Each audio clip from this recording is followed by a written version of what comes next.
Transformaciones.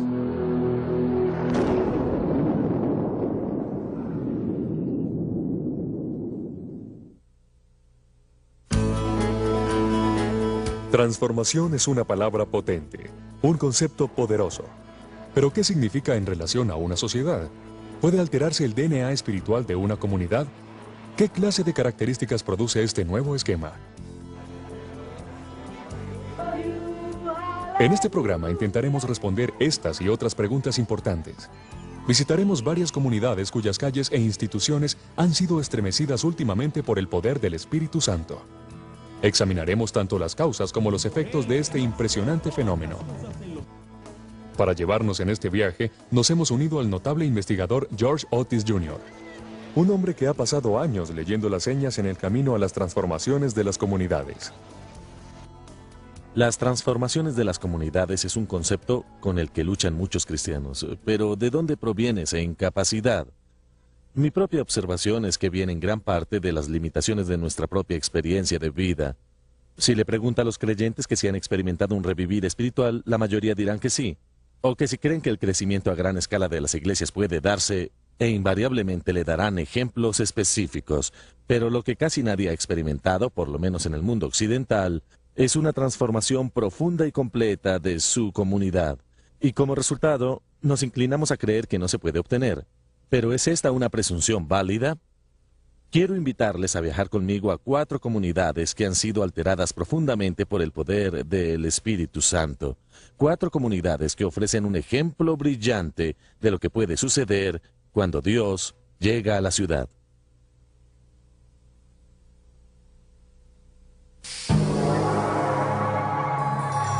Cali, Colombia. Era muy conocida como la capital mundial de la droga, y junto con ello toda la violencia, corrupción y pecado de todo tipo que usted puede imaginar. La violencia empeoraba y la iglesia realmente sentía la presión de lo que estaba sucediendo. Esta es la Amazonía. Aquí está la Amazonía colombiana, esta es la Amazonía brasilera y aquí la peruana. Aquí es donde están muchos de los laboratorios de cocaína. Marcy y Randy McMillan son ministros veteranos que han vivido en Cali más de 20 años. Por lo menos 10 de ellos han pasado bajo la sombra de los infames varones de la droga. Ellos han visto los devastadores efectos del control implacable del cartel, y lo han presenciado en su propia vecindad. Cuando el dinero ilícito de la droga comenzó a fluir en Cali en los años 80, los varones de la droga se mudaron al refinado vecindario de los McMillan, comprando cuadras enteras de haciendas lujosas. Oye, Randy, este lugar aquí a la derecha es absolutamente increíble. Este muro parece medir de 3 a 4 metros de altura. ¿Quién vivía aquí? La familia Rodríguez Orejuela, que era la cabeza del cartel de Cali. Durante ese periodo controlaron el país y exportaron cocaína por casi $500 millones al mes. Increíble. Era lo que producían al mes en un mes regular. Vaya. Sin nada especial, absolutamente nada. Durante ese tiempo la seguridad y las paredes eran absolutamente todo para ellos. Tenían paranoia y temor. Durante años, Colombia fue el más grande exportador mundial de cocaína, enviando más de 100.000 toneladas de cocaína al año a Estados Unidos y Europa. La DEA llamó al cartel de Cali la organización criminal más grande, la más adinerada y la mejor organizada en la historia. Con millones de dólares a su disposición, su alcance era enorme, en especial en Cali. Verdaderamente controlaban la situación socioeconómica, la situación política y, en mucho, la situación religiosa. Terrible. En ese tiempo era el narcotráfico en Cali uno de los más poderosos en el mundo. Tú escuchabas que la gente se moría fácilmente. Si tú estrellabas un auto, si te salvabas y no te mataban los disparos o al conductor, era un milagro.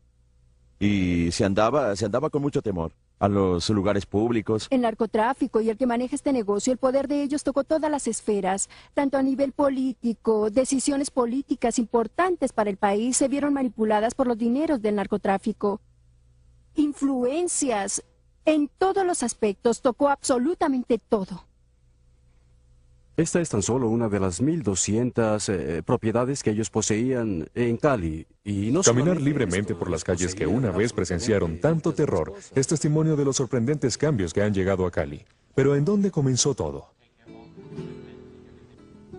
Esta historia, como todas las crónicas de transformación, está arraigada en el corazón de los intercesores, los hombres y mujeres que tuvieron oídos para escuchar lo que Dios decía. Dios nos habló para que fuéramos a Cali. Ruth Roybal y su esposo Julio llegaron a Cali en 1978. Se sintieron desolados ante la completa oscuridad que cubría la ciudad. Pero Julio estaba convencido que si la gente de Dios se unía en oración, el yugo del enemigo sería roto. Solo había un problema. Nadie quería hacer eso. En realidad, no había unión entre las iglesias. Usted hacía lo suyo y yo le decía, que Dios le bendiga, hermano, que tenga un tiempo maravilloso en su iglesia, pero esta es mi iglesia y esto es lo que yo hago. En cuanto a la asociación de pastores, es que la asociación se reducía a ser una caja de cartón vieja con 20 o 50 folios viejos. Después de un desacuerdo, Julio se retiró de la ya debilitada asociación de pastores. Pero entonces se percató que estaba contribuyendo a la desunión. Dios le habló y le dijo, no tienes derecho a estar ofendido. Tienes que perdonar. Y él tomó ese mensaje y dijo que si él iba a representar a Jesús, él no podría sentirse ofendido. Julio regresó donde los pastores y les rogó que le perdonaran. Ellos no podían darse el lujo de continuar en desunión. No cuando la ciudad enfrentaba semejantes retos. Nos preguntábamos qué esperanza teníamos. Había tantas organizaciones internacionales, además de todas las autoridades colombianas luchando contra el cartel de Cali y nada había sucedido. Como estábamos preocupados, nosotros comenzamos a orar por esto, pidiendo a Dios que nos mostrara cómo orar. Y Él nos llevó a comprender nuestras raíces espirituales. Para ver la perspectiva de Dios sobre la ciudad, las iglesias locales comenzaron a examinar la dinámica espiritual en sus vecindarios inmediatos. Lo que hicimos fue que Randy entregaba mapas de la ciudad. El gobierno la tiene dividida en diferentes áreas, en zonas. Dentro de esas zonas hay muchos vecindarios, así que dividíamos los vecindarios en esas zonas y de acuerdo al vecindario en el que se viviera, la gente tenía que regresar con información acerca de todos los problemas que ellos vieran. Problemas muy grandes en cada zona. Un problema que descubrieron fue la profunda influencia del ocultismo en la ciudad. Hasta los machistas varones de la droga eran activos clientes de médiums y guías espirituales. Había raíces muy fuertes de prácticas de ocultismo mezcladas con el liderazgo religioso y eso le daba a ellos el poder, aparte del poder que ya tenían con su dinero. A medida que se dirigían a fortines específicos dentro de la ciudad, los pastores de Cali sentían que Dios les guiaba a reunir a su gente para una noche de oración y culto. Hacer cosas juntos. Porque al comienzo el problema que había era que de pronto no funciona, de pronto la gente no va, no se puede hacer, los pastores no apoyan, a fulano no va a ir, a fulano eso no le gusta. En 1995 celebramos la primera reunión diciendo, ¡Cristo vive! Did you feel the mountains tremble? Y oraron contra los principados y el poderío. Oraron por la unión. Ellos creían ver que Dios ocupaba las iglesias. Y incluso el alcalde que había en ese tiempo Ser la ciudad que tanto hemos querido. Subió a la plataforma, oró por Cali y dijo: Cali le pertenece a Jesucristo. 48 horas después del evento, los diarios locales publicaron en primera plana: ni un homicidio. Por primera vez en todo el tiempo que alguien recuerde, Cali había pasado todo el fin de semana sin un homicidio. Un evento notable en una ciudad acostumbrada a ver más de 15 asesinatos diarios. Después de estos grandes eventos, estos eventos de oración, siguieron los eventos de oración en común y fue cuando comenzamos a ver resultados. Y 10 días después cayó el primer varón de la droga. Dios estaba cambiando la ciudad.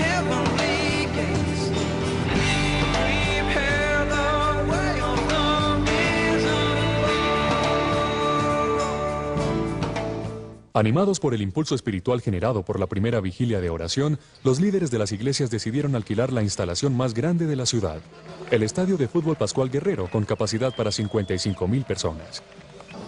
Su fe fue ampliamente recompensada con más de 60,000 creyentes que asistieron para orar sin importar todas las denominaciones.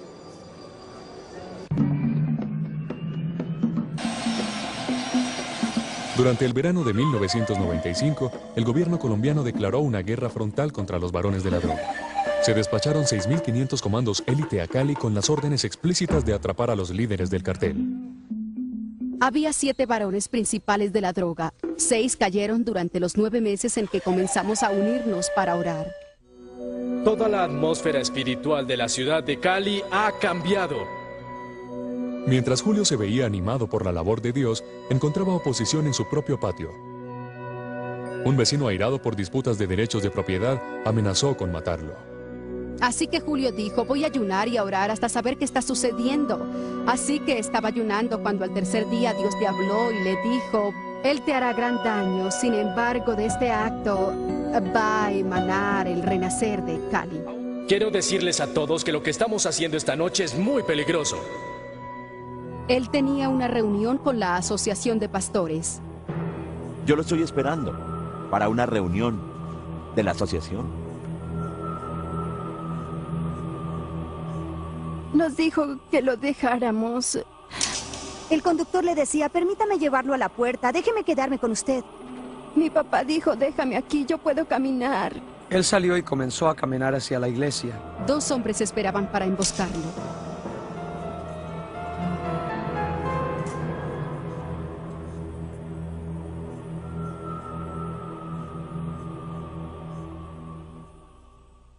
Fue la última vez que lo vi.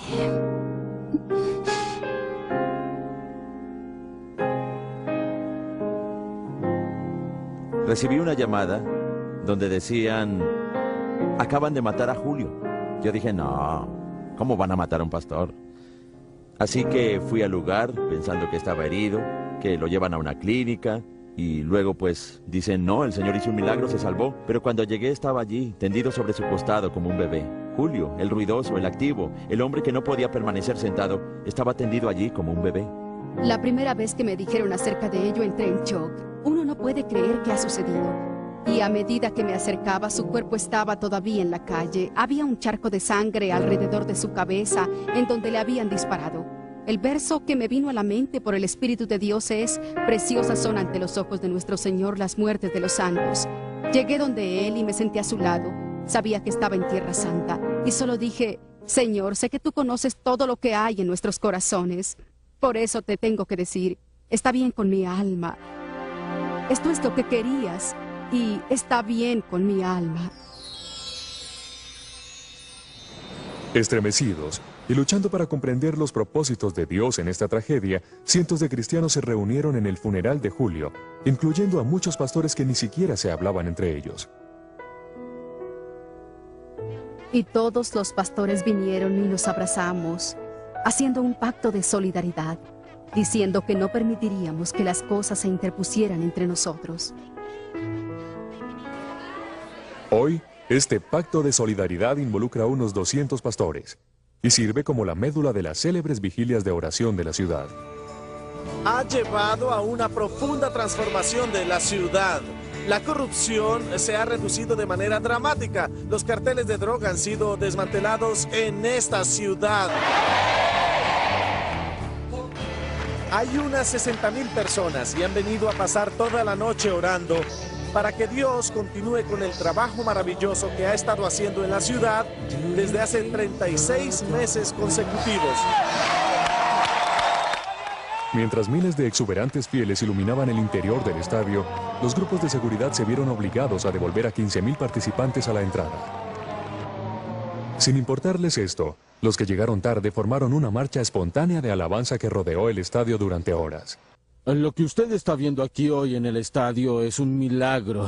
Usted sabe que hace algunos años habría sido imposible para los evangélicos reunirse de esta manera. Pero Dios está elevando su iglesia nuevamente. Aleluya. Y vamos a suplir Aleluya. esa necesidad en nombre de Jesús. Aleluya. Esto es lo que está sucediendo hoy en Colombia. Aleluya. Esto es algo que los pastores e intercesores en los Estados Unidos y en Europa, por todo el mundo, deben ver. Esto es lo que Dios está haciendo en nuestro día.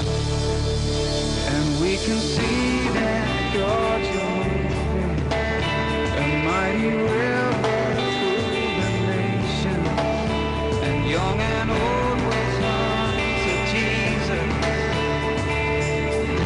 Bring wide you heavenly gates, prepare the way of the risen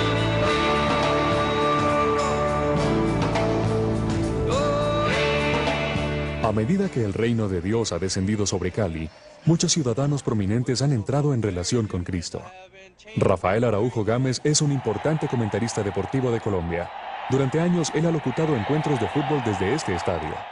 Estoy aquí hoy porque desde hace aproximadamente 6 meses recibí a Jesucristo y vine a alabarlo y a estar con Él en esta vigilia. ¿Cómo se compara la emoción de lo que sucede en la vigilia con la de los encuentros de fútbol? Con la voz y la garganta. Aquí se goza y se vive con el corazón. ¿Se ha sentido como un hombre feliz en los últimos 6 meses? ¿Su vida ha cambiado desde que recibió al Señor? Sí, diferente, gozoso, muy contento, diferente. Esto es genial. El Señor obra en todos. Me siento diferente. Es una vida diferente. Mario Jinete es un abogado prominente y un conferencista motivacional cuyos programas de radio son escuchados por toda América Latina. Después de buscar paz en varias organizaciones de nueva era y autoayuda, finalmente la encontró en Cristo. Yo creo que definitivamente, aunque soy un bebé espiritual, la respuesta está aquí en la Biblia. Y yo siento que perdí 41 años, pero también sé que hay un plan de Dios y que Dios me tiene que tener a mí para cosas grandes. A su servicio. La nueva pasión de Mario es aprender los caminos del Señor y servirle a través de los medios. Es como yo quiero. Está bien, Padre Celestial, que sea así. Es como tú quieres. Ya va a ser como tú quieres. Pero úsame. Yo quiero servirte. De repente las personas que no han sido salvadas están viniendo al lugar. Oye, ¿qué tenemos aquí? ¿A dónde vamos? ¿Qué esperanza hay? Aquí hay corrupción, hay fraude. En cada lugar hacia donde miro llego a una calle sin salida y de repente están diciendo, tiene que haber una respuesta, debe existir una respuesta. Y al combinar eso con un dicho de la iglesia, hay una respuesta, lo que resulta es una explosión. Hasta los oficiales de la ciudad reconocen los efectos positivos del Evangelio. Los oficiales del gobierno le decían al presidente de la Asociación de Pastores, escuche, nosotros necesitamos más de ustedes en el gobierno, necesitamos gente honesta como ustedes. Y el alcalde les dijo, no puedo cobrarles por utilizar el estadio, porque ustedes nos hacen un favor. Así que ahora miran a la iglesia como algo que realmente trae cosas buenas. Cuando las iglesias locales querían ofrecer una alternativa espiritual a la tradicional Feria de Cali, un evento de 10 días acompañado usualmente por excesos alcohólicos, los oficiales de la ciudad estuvieron de acuerdo. No solo le darían a los cristianos el uso gratis del velódromo de 22,000 asientos, también pagarían por publicidad, el apoyo de sonido y la seguridad. Esta nueva acogida del Evangelio está afectando a todos los niveles de la sociedad. Pero hoy en día, ya la gente de arriba está aceptando que el Señor es una necesidad de nuestras vidas. Y ya no lo toman como algo ridículo, porque es que antes lo tomaban como algo ridículo. Era un chiste, hablar del Señor era un chiste.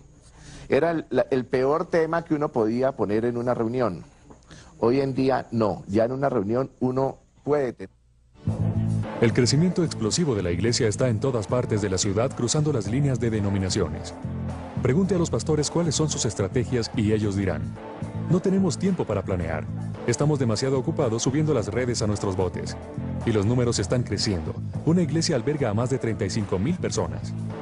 Todos no caben al tiempo, así que lo que hacen los domingos es tener 7 servicios. Tienen uno a las 7 de la mañana, uno a las 9, uno a las 11, a la 1, a las 3, 5 y 7 de la noche. Ha sido una explosión, especialmente en esta iglesia. ¿Y eso está sucediendo en otras iglesias también? Está sucediendo en otras iglesias. Casi cada iglesia en Cali está creciendo tanto como esta. Hay hambre por Dios en todas partes. Me refiero a que se puede hablar con cualquiera en cualquier parte de esto. Los líderes de la iglesia creen que esa hambre espiritual es resultado directo de su solidaridad y oración ferviente. Es un proceso que continúa con el arrepentimiento y la reconciliación, derribando las barreras al evangelismo. Creo que ahora la iglesia está muy unida y que no es solamente toda esa problemática la que está empezando a hacer que la gente se esté acercando a Dios, sino que es Dios mismo actuando en la ciudad. Es interesante que el Señor escogió a la ciudad de Cali, una ciudad que estaba controlada y manipulada por dineros ilegales, por los varones de la droga, por la corrupción. Esa sería la ciudad menos probable para escoger, y sin embargo Dios escogió a la ciudad de Cali. Y yo creo que Dios lo hizo a propósito para mostrar al mundo entero y al liderazgo de las ciudades de este mundo que Dios puede transformar la comunidad si la comunidad se arrepiente. El renacimiento que Julio profetizó antes de su muerte ha comenzado. Hoy su familia celebra la recién descubierta unión de la iglesia, y las multitudes que llegan ansiosas ante Cristo se sienten consoladas y honradas de haber sido partícipes. Nos dimos cuenta que Dios nos había confiado con la tarea más grande que cualquiera podía hacer, y eso era darle un mártir muy cercano a Jesucristo. Nos percatamos que eso colocaba una gran responsabilidad sobre nosotros también para exaltar su nombre, porque nosotros sabíamos que Dios hacía algo más grande. Con su muerte, es como si nos animara a querer hacer lo mismo, ofrecer nuestras vidas por el Señor y no tan solo morir por Él, sino vivir por Él. Eso puede ser más duro que morir por Él. ¿Uno siente como si parte de esa visión que tu padre tuvo vive a través de ustedes? Sí, es parte de nosotros. Sí. Julio solía decir, soy inmortal hasta que haya hecho todo lo que Dios tiene para mí. Y si se le preguntara a él, si usted pudiera hablar con él y le preguntara, ¿valió la pena? Él diría que sí, porque es allí en donde su corazón estaba. Lo que todos creyeron que era imposible, lo que todos pensaban que era humanamente imposible, yo atestigo ante Dios y ante ustedes esta noche que nada es imposible para Dios. Nada es imposible para Dios. Creo que Dios hace algo nuevo, no solo en la ciudad de Cali, no solo en la nación de Colombia, sino hoy en día por todo el mundo. Si esto es lo que la iglesia tiene en el futuro, yo quiero ser parte de ello.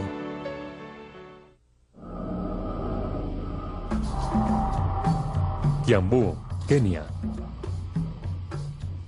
Kiambu era una población que tenía una historia muy mala. De hecho, tenía la peor historia en nuestro país. Era muy conocida en términos de asesinato, violación y violencia. La población no estaba creciendo. Debido a la mala reputación de la población, nadie quería ir allí.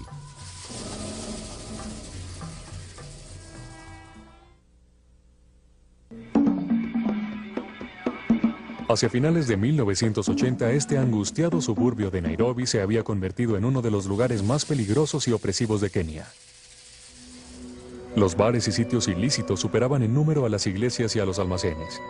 Alimentado por un río de alcohol, el promedio de crímenes en Kiambu se elevó hasta ser el peor de la nación. Nadie, en especial las mujeres, se atrevían a salir en la noche. Los trabajadores oficiales sobornaban rutinariamente para no ser enviados a Kiambu.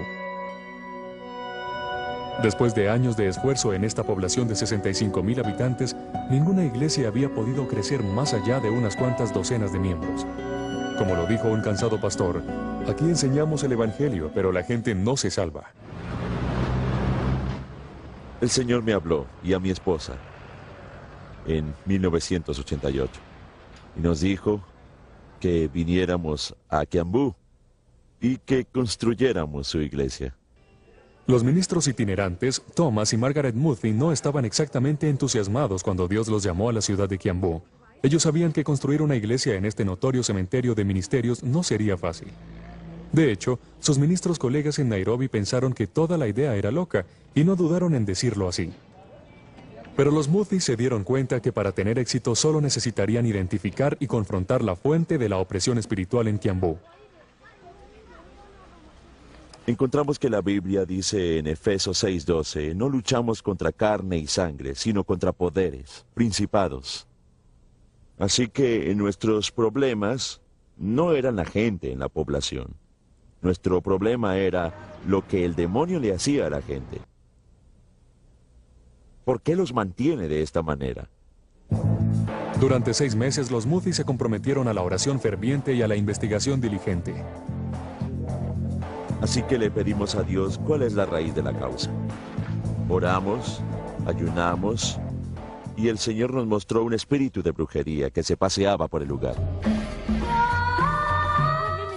Ellos descubrieron que muchas de las cosas que sucedían en Kiambu estaban ligadas a una poderosa mujer llamada Mama Jane. Aunque fingía ser cristiana y hasta llamaba a su casa de adivinación Clínica Emanuel, su negocio era la brujería pura.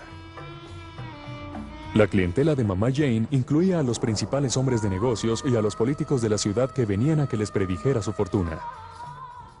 Percatándose de que Kiambu estaba en las manos de fuerzas poderosas y malévolas, los Mudi comenzaron a presionar a Dios. Al final de 6 meses, recibimos la seguridad en nuestros espíritus de que el poder espiritual sobre la ciudad había terminado.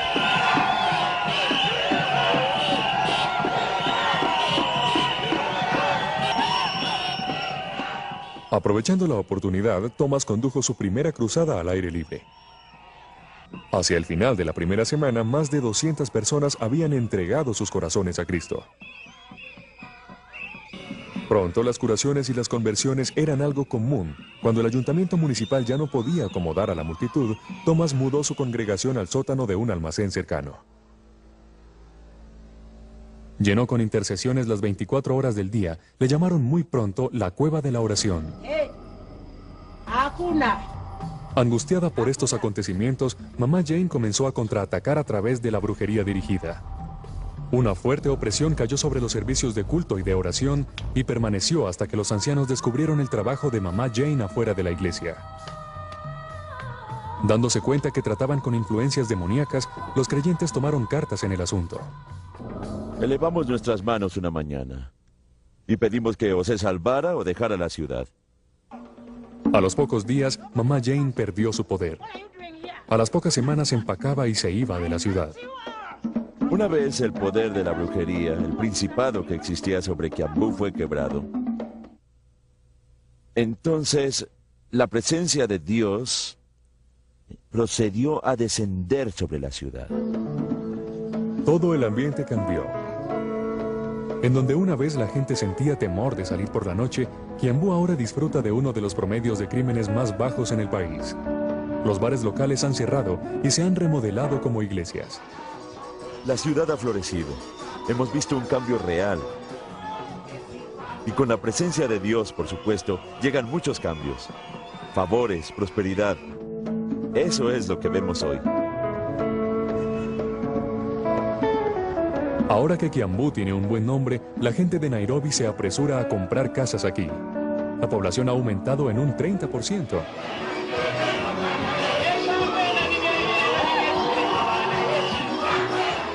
También hubo un dramático incremento en el número de conversiones.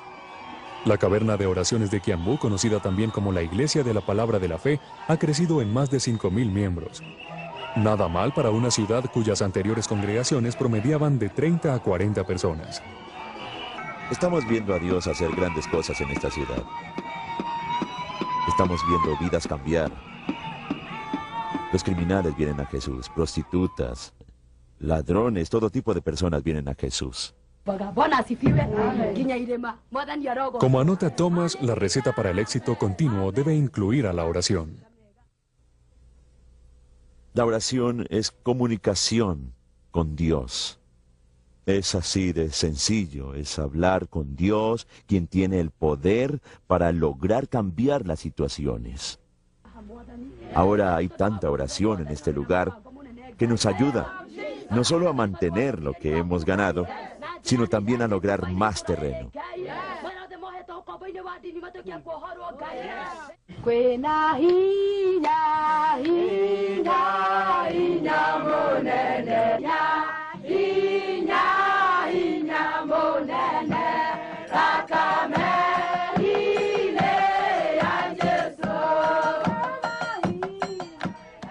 Cada día más de 400 intercesores se reúnen para orar. La rutina comienza a las 6 de la mañana. La llaman Gloria de la Mañana. Esto es complementado con las vigilias de oración nocturna de los viernes y los miércoles. Las reuniones de oración se llaman Operación Tormenta de Oración. La oración genera un poder. Me refiero a que es extraordinario, es un poder que transforma. Lo he visto transformar esta ciudad. Si Dios lo puede hacer en Kiambú, lo puede hacer en cualquier parte del mundo.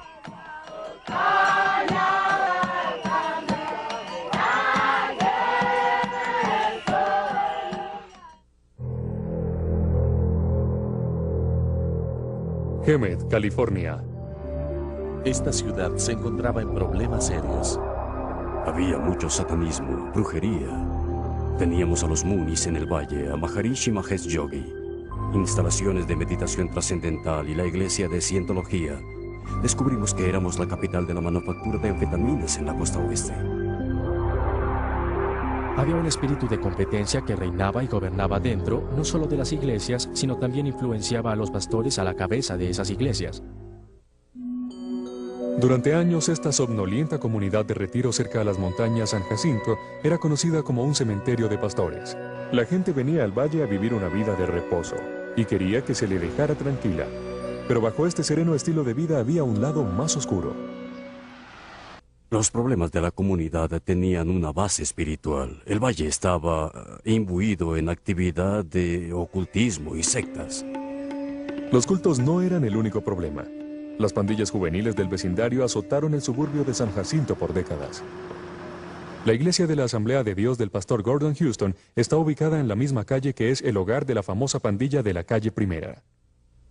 Hay chicos cuyos padres y abuelos fueron parte de esa pandilla, así que de alguna manera esto se ha perpetuado a través de generación en generación. El peligro era tan grande alrededor de la calle Primera que la policía se negaba a ir allí sin refuerzo. Recibimos una llamada en la mitad de la noche. Eran las 2 o 3 de la madrugada. Gordon vio directamente la naturaleza destructiva de la pandilla cuando su iglesia fue atacada una noche. Y en la base, en el interior, había un gran charco de sangre. Era muy, muy grande. Y fue entonces cuando la policía nos dijo quién había roto la ventana. Era uno de los miembros de la familia de la casa justo al otro lado de la calle, quien era una parte central a la estructura de la pandilla aquí en San Jacinto. Resultó que el Valle Hemet era también un gran centro de producción de drogas. Por lo menos 9 laboratorios de metanfetaminas operaban en la zona. Todo los beneficiaba, desde un clima seco, la ubicación lejana y una amigable fuerza de la ley. Yo he tenido oficiales de la ley que han transportado metanfetaminas para mí. Y lo han hecho en sus autos policíacos. En un mes, Sonny cocinaba con frecuencia suficiente metanfetamina para suplir a 1 millón de personas. La mayoría del polvo nefasto salía de la ciudad oculto en láminas de construcción. El cambio espiritual de Hemet no vino con facilidad. Ni los Beckett ni los Houston eran entusiastas del valle. Yo nunca quise estar aquí. Estamos en medio de la nada, a 28 kilómetros de la autopista más cercana. Mi esposa y yo teníamos nuestras maletas emocionales empacadas, esperando el momento en que Dios, de alguna manera, nos llamara a salir del valle. Los Houston ni siquiera desempacaron sus maletas cuando llegaron a la ciudad. Teníamos a nuestro bebé de 6 meses en un auto sin aire acondicionado, con asientos de vinilo, y conducíamos por la calle. Le dimos una mirada a la iglesia y dijimos, no, muchas gracias. Dios comenzó a hablarnos a mi esposa y a mí. Un día me dijo, ¿estarías dispuesto a pasar el resto de tu vida en este valle por mí? Y Dios no podría haberme hecho pregunta peor. ¿Pasar el resto de mi vida en un valle que no me gustaba, que no me importaba y del que yo no quería ser parte? Y Dios dijo, no, tengo un plan. Si te comprometes con este lugar, tengo un plan. Los Beckett silenciaron las voces que les surgían a abandonar Hemet al comprar un lote en el cementerio en las afueras de la ciudad. Yo dije, a menos que Jesús regrese, esta es mi tierra. Aquí comienzo y es mi compromiso. Lleno con una nueva pasión por su comunidad, Beckett se unió a varios hombres para una noche de oración y ayuno en una cabaña en una montaña cercana. Probó ser una experiencia poderosa. Sabíamos que habíamos tocado algo en el reino del Espíritu que sería muy significativo para nuestro valle. En ese punto las cosas comenzaron a escalar de manera espiritual. Los investigadores empezaron a proveer a los intercesores con datos actualizados sobre los problemas que azotaban a la comunidad. Los intercesores en nuestra iglesia han utilizado un mapa espiritual para ayudarlos a enfocarse en ciertos temas. Si no se sabe en dónde está el problema, no se puede evaluar. El mapa espiritual nos trae a un lugar de conocimiento e información. Si tengo una base de temas que sé que son fuertes en mi ciudad, entonces Dios tiene la habilidad de hablar a mi corazón para decirme, reúne a los intercesores y ve en pos de esto. Pronto, un coro de intercesión informado estaba dando impresionantes resultados. La membresía a los cultos, una vez una seria amenaza, ha caído a menos de 0.3% de la población. La iglesia de Cientología todavía está presente, pero muchos otros grupos desaparecieron hace rato. El centro de entrenamiento de la meditación trascendental se incendió literalmente. Poco después que los creyentes oraban por su retiro, un incendio forestal comenzó en las montañas en el lado occidental del valle. Quemó tan solo esa instalación y no tocó ninguno de los edificios a los costados. Las pandillas son otra historia de éxito. Cuando yo comencé aquí, los que trabajábamos los turnos de noche podíamos sencillamente acampar aquí en la calle principal donde están los bares e ir a una pelea y a otra, llevando gente a la cárcel toda la noche. Y actualmente eso no sucede. No hace mucho tiempo, uno de los líderes de la pandilla de la calle Primera irrumpió durante uno de los servicios en la iglesia del pastor Gordon Houston.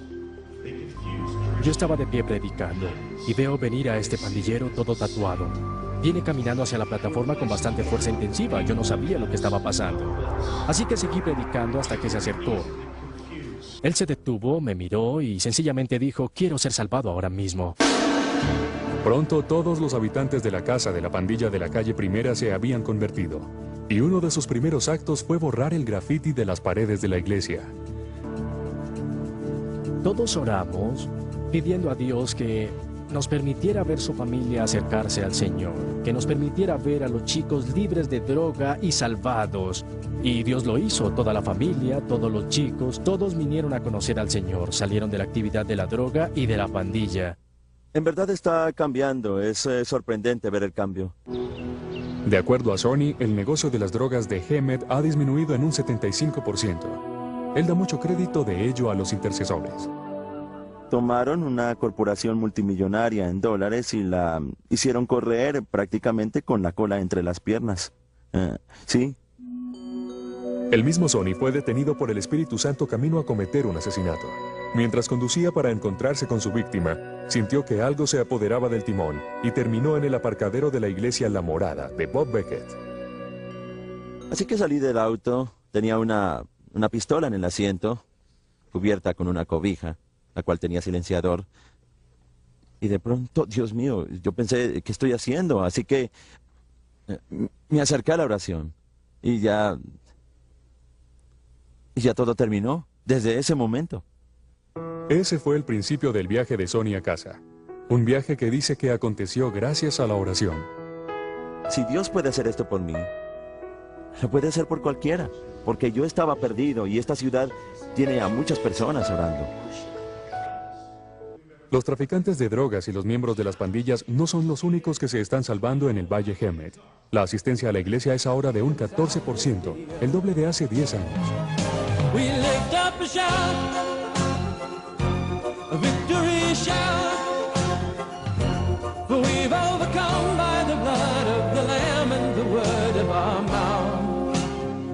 Ahora tenemos un alcalde que profesa, un jefe de policía que profesa, un jefe de bomberos que profesa, un gerente que profesa, y así en todos los rangos. Últimamente, en todas las conversaciones me dicen, no sé cómo lo hicieron, fue grandioso. Yo siento que Dios me llamó para esto y no me ha dicho que me retire, no ha cerrado la puerta. En cambio, lo veo abriendo puertas a más iglesias, a más gente, a más cristianos para unirnos. Y yo digo, sé que quieres cristianos en el liderazgo, ahora los tienes, ahora tienes que apoyarlos. Y la única forma de apoyarlos es a través de la oración. Beckett calcula que un 30% de la fuerza de la ley de la localidad y un número excepcional de profesores de secundaria, entrenadores y rectores ahora son creyentes. De hecho, durante los últimos años, casi el 85% de todo el personal de la escuela distrital ha sido cristiano. Usted lo dijo, Dios le ha dado un giro al sistema de las escuelas, y para anotar nosotros solíamos ser el hazmerreír de las escuelas distritales. Nadie quería enviar a su hijo a estudiar aquí. Ahora nuestros estudiantes tienen uno de los promedios académicos más altos y uno de los promedios de deserción escolar más bajo en todo el oeste de los Estados Unidos. En la escuela y en todas partes de la comunidad las personas trabajan en conjunto y son lugares espirituales, y hemos tomado las batallas contra el lado oscuro y trazado una línea y dijimos que íbamos a reclamar la comunidad, y de eso se trata, de trabajar juntos. Y las iglesias en el valle dejaron de rivalizar para acercarse en unidad. Ahora, nuestras iglesias son paredes de piedra viva. Ya las iglesias no compiten, estamos intercambiando púlpitos entre nosotros. Tenemos bautistas en púlpitos pentecostales y viceversa.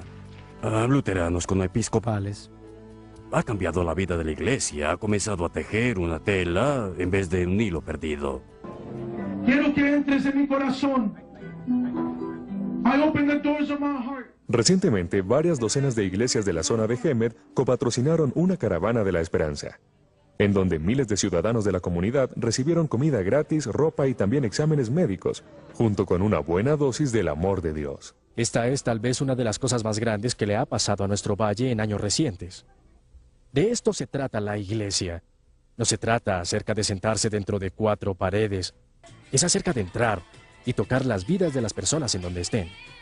Atraídos por este amor proactivo, más de 300 gays le dieron su amor a Cristo. Esto ha sido fenomenal. Me ha abrumado el número de personas que han venido, que han respondido. Esto es algo que sencillamente no se podía hacer con una sola iglesia. Se precisó de todos nosotros para poder hacer algo así. No seré responsable ante Dios por la manera en que traté a mi iglesia. Seré responsable ante Dios por cómo fui pastor de mi ciudad. Y ahora la atmósfera en nuestra ciudad ha cambiado por completo. Reconocemos que está construyendo personas, no construyendo una iglesia. Este no es un tema de crecimiento de la iglesia, es de crecimiento del reino. And here we see that God you're moving. A time of jubilee is coming. When young and old return to Jesus. Hemet no es una ciudad perfecta, y posiblemente no lo será nunca, pero Hemet está definitivamente en el proceso de la transformación. La transformación está sucediendo, no es la misma comunidad del pasado.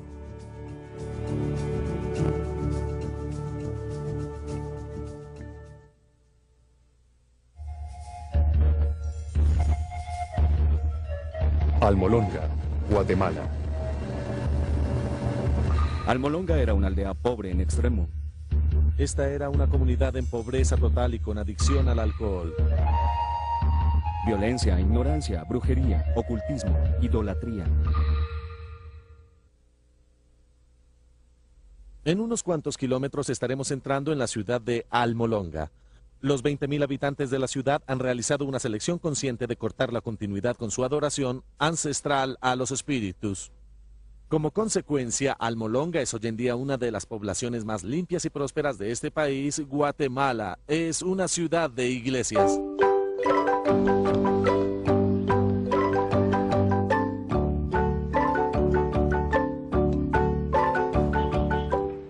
Muchos citan a Almolonga como un ejemplo mundial de transformación comunitaria. Puede que lo sea. Tanto como 8 de cada 10 de sus residentes se consideran ahora cristianos renacidos. Pero no siempre fue así. Hace tan solo 20 años, Almolonga era un lugar oscuro y peligroso. Sufría de pobreza, violencia e ignorancia, y además, el alcohol era el problema principal. Si usted hubiera ido a Almolonga hace 20 años a las 7 de la mañana, por ejemplo, y caminara por sus calles, habría encontrado muchos hombres caídos en las calles, porque estaban totalmente ebrios.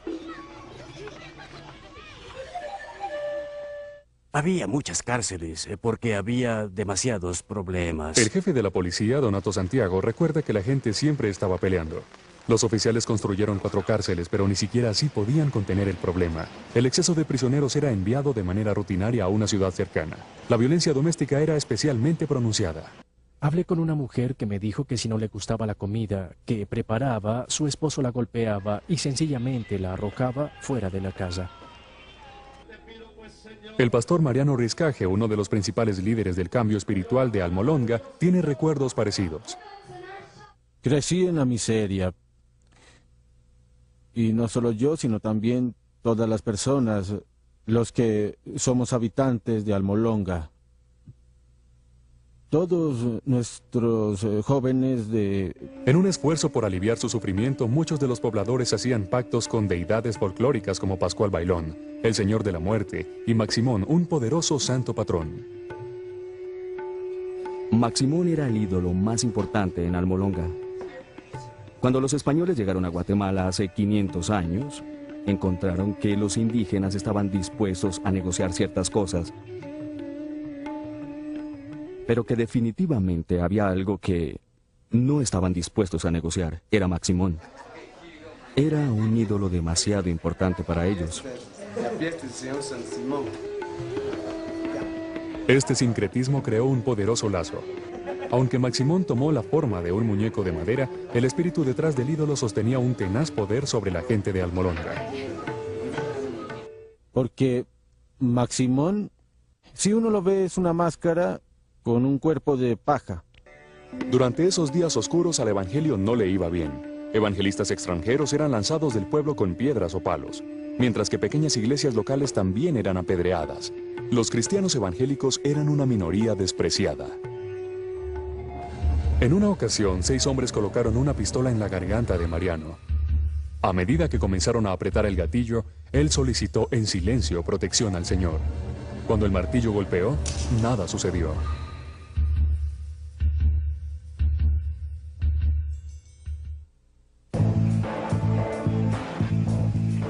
Salvado de la muerte, el pastor Riscaje convocó a su pequeño rebaño a la oración.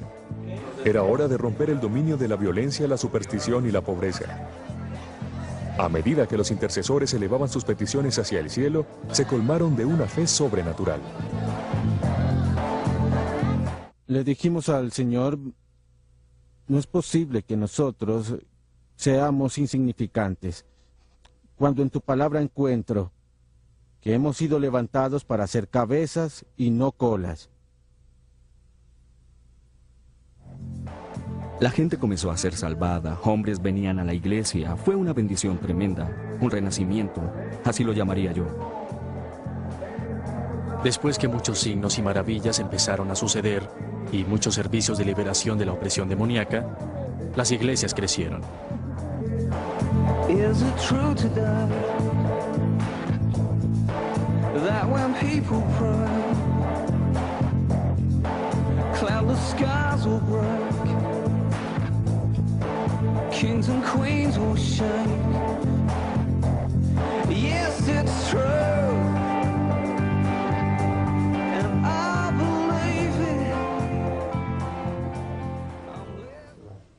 Una sanación dramática involucró a una mujer llamada Teresa. Un procedimiento médico mal realizado había conducido al inicio de una gangrena. Sus órganos internos se descomponían. Sí, yo sentía un dolor fuerte y no podía caminar. Cada día que pasaba ella empeoraba más, así que decidimos organizarle su funeral porque ya no había esperanza para ella. La casa estaba llena de miembros de la familia y de vecinos. Todos pensábamos que ella iba a morir. El olor de la muerte se sentía en todas partes. Levántate. Yo me acerqué y le dije, Teresa, en el nombre de Jesucristo, levántate. Y dije, Espíritu, vuelve a ella. Y al instante ella se levantó sin enfermedad. Yo estoy contenta, muy feliz. Ella dice que vio una luz brillante y cuando abrió los ojos vio al pastor. Después de que presenciaron el milagro, mi madre y mis hermanos se decidieron a convertirse. Con testimonios tan dramáticos, cientos comenzaron a dar su corazón a Cristo. Cuando la gente vio que el Evangelio comenzaba a cambiar vidas, comenzaron a tomar nota. La gente comenzó a sentirse más y más atraída hacia el Evangelio porque vieron la transformación en las vidas individuales. Ahora hay más de 2 docenas de iglesias evangélicas en Almolonga, una ciudad de tan solo 19,000 habitantes. La iglesia del Calvario de Mariano Riscaje acomoda a 1,200 personas y casi siempre está llena.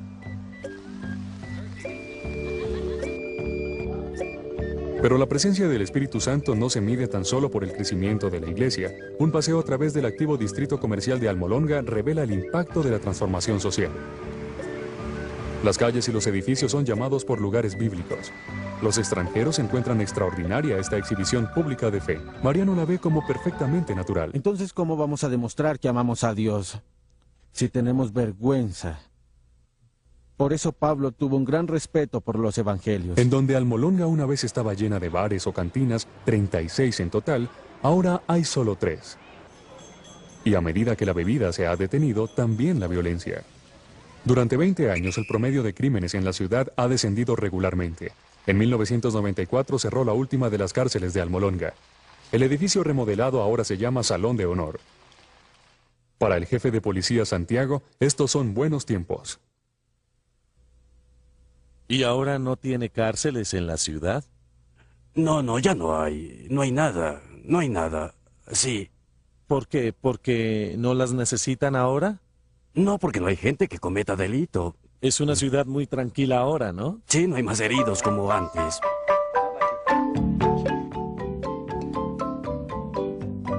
Hasta la base agrícola de la ciudad ha renacido. Durante años, las cosechas alrededor de Almolonga sufrían de una combinación de tierra árida y malos hábitos de trabajo. Pero a medida que la gente se volvía a Dios, ha visto una sorprendente transformación de la tierra.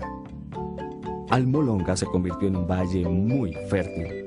Es tan fértil y la tierra es tan buena que produce los mejores vegetales. Hay tanta producción que tenemos 3 cosechas por año. Ellos venden sus vegetales en Guatemala, al sur de México y en El Salvador. Antes del cambio espiritual, los cultivadores exportaban 4 camiones de productos al mes. Ahora salen de la ciudad 40 veces a la semana. Llamada el Jardín Vegetal de América, las cosechas de Almolonga son de proporciones bíblicas. Hay que verlas para creerlo. Las remolachas son de 4,5 libras. Una zanahoria tiene un tamaño impresionante. Es increíble. Miren, estas zanahorias son mucho más grandes que mi brazo. Yo diría que esta tierra es demasiado fértil. Intrigados por las dimensiones de estos vegetales y del aumento del 1000% en productividad agrícola, investigadores de los Estados Unidos y otros países extranjeros han venido a Almolonga a aprender el secreto. Pero la respuesta no es la que ellos esperaban. La sabiduría que Dios le ha dado a los granjeros en Almolonga produce mejores cosechas que los métodos científicos, y los granjeros dan gracias a la gloria del Señor constantemente por producir un producto tan abundante.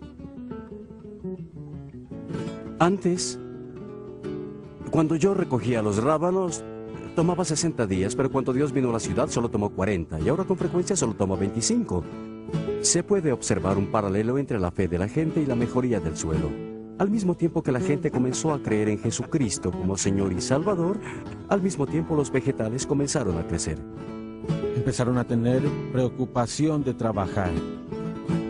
Entonces, cuando ellos empezaron a trabajar, empezaron a tener dinero.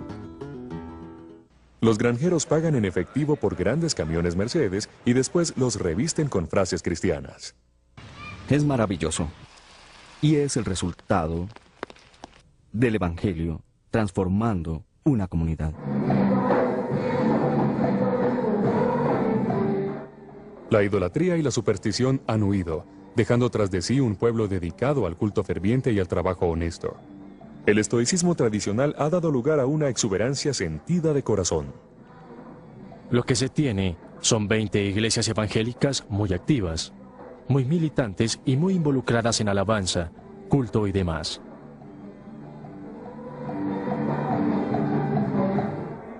A pesar de su éxito, los creyentes en Almolonga no tienen intención de desfallecer.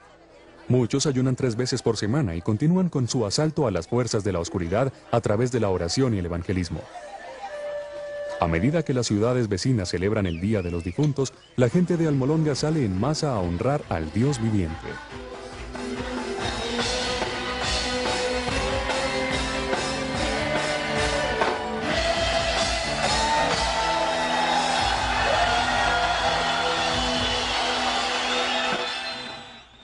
El alcalde renacido de la población da la bienvenida a una muchedumbre de casi 15.000 en la plaza de mercado. Se reunieron para orar por una continua expansión del evangelio en su valle y alrededor del mundo. Pero hay que pagar un precio. El único precio que hay que pagar se llama santidad, consagración. Hay que orar y hay que ayunar. Creo que en muchos casos, cuando hablamos de la transformación de la comunidad, tenemos que batallar con la incredulidad. ¿Son nuestro Dios y su Evangelio lo suficientemente poderosos como para impactar en verdad a nuestra comunidad? Almolonga nos enseña que sí.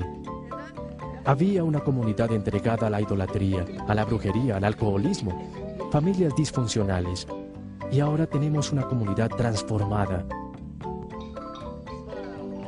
Esa es una buena imagen para nosotros. Si Dios puede hacerlo aquí, puede hacerlo en mi comunidad. Dios nos ha levantado, y si nosotros no aprovechamos esta oportunidad que Dios nos dio, ¿qué van a hacer los que vienen después? Es un hermoso espectáculo ir y ver el efecto del Evangelio, porque se puede ver, y eso es lo que queremos para nuestras comunidades, nuestras ciudades y nuestras naciones. Durante la última hora hemos viajado por el sendero de la transformación de la comunidad, a través de vecindarios en 3 continentes, y a lo largo del camino nuestros ojos han festejado la labor de Dios en nuestras vidas individuales y estructuras sociales completas. Y ninguna de estas historias ha sido una aberración. Más bien, son reflexiones de una intención divina. Son la forma en que las cosas deben ser. Nuestra travesía nos ha enseñado que hay pasos que podemos y debemos tomar para posicionar nuestras comunidades para una visita del Espíritu Santo. Estas incluyen pedirle a Dios que aumente nuestro apetito por las cosas que atraen su presencia, más notablemente unidad, santidad, fe y humildad. Al mismo tiempo, debemos cultivar una cosecha de líderes perseverantes cuya visión colectiva para la comunidad es tamizada por intercesión informada y sostenible. Lo que Dios ha hecho en Cali, Quiambú, Hemet y Almolonga es en realidad glorioso, pero es tan solo un indicio de la historia que ahora aparece sobre la faz de la tierra. We lift up a shout, a victory shout. For we've overcome by the blood of the Lamb and the word of our mouth. We've declared war in the name of the Lord. We've laid down our lives that the triumph of Christ may resound in the earth. We lift up a shout, a victory shout. For we've overcome by the blood of the Lamb and the word of our mouth. We've declared war in the name of the Lord. We've laid down our lives